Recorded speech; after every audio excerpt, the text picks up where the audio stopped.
মনে করেন যে আমি মুসলমান, যারা মনে করেন যে আমি মুসলমান, আমি মনে করি তাদের উপরই দিনে ইলম শিক্ষা করা ফরজ।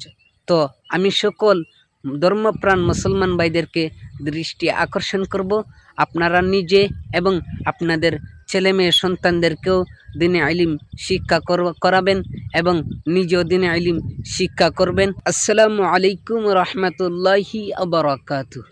নাহমাদুহু ওয়া নুসাল্লি আলা রাসূলিহিল কারীম, আম্মা বা'দু ফাআউযু বিল্লাহি মিনাশ শাইতানির রাজীম। বিসমিল্লাহির রহমানির রহিম। তলাবুল ইলমি ফারিদাতুন আলা কুল্লি মুসলিম আও কামা ক্বালা আলাইহিস সালাতু ওয়াস সালাম। আলহামদুলিল্লাহ, আল্লাহর অশেষ মেহেরবানিতে আপনারা আশা করি অনেক অনেক ভালো আছেন এবং আল্লাহর অশেষ মেহেরবানিতে আমিও অনেক অনেক ভালো রয়েছি।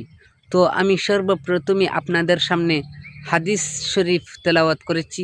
এই হাদিস শরীফের মধ্যে নবী করিম সাল্লাল্লাহু আলাইহি ওয়াসাল্লাম ফরমান, তলাবুল ইলমি ফারিদাতুন আলা কুল্লি মুসলিম।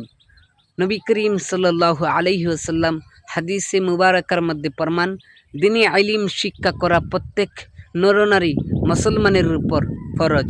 এখন আমি বলবো, আপনারা যারা মুসলমান রয়েছেন, মনে করেন যে আমি মুসলমান, যারা মনে করেন যে আমি মুসলমান, আমি মনে করি তাদের উপরই দিনে ইলম শিক্ষা করা ফরজ।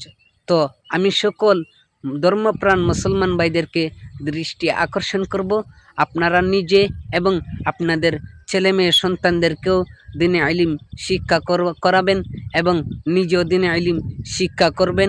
আল্লাহ তাআলা যেন আমাদের সকলকে দিনের পথে কবুল করেন এবং আল্লাহ তাআলা যেন আল্লাহর পবিত্র কুরআনুল কারীম আমাদের প্রত্যেকের সিনায় ধারণ করার তৌফিক দেন এবং পবিত্র কুরআনুল কারীম যাতে আমরা সকলেই পড়তে পারি, সেই আশা এবং প্রত্যাশা ব্যক্ত রেখে আজকের এই বক্তব্য থেকে আমি অদম বিদায় নিলাম। আসসালামু আলাইকুম রহমতুল্লাহি ওয়া বারাকাতুহু।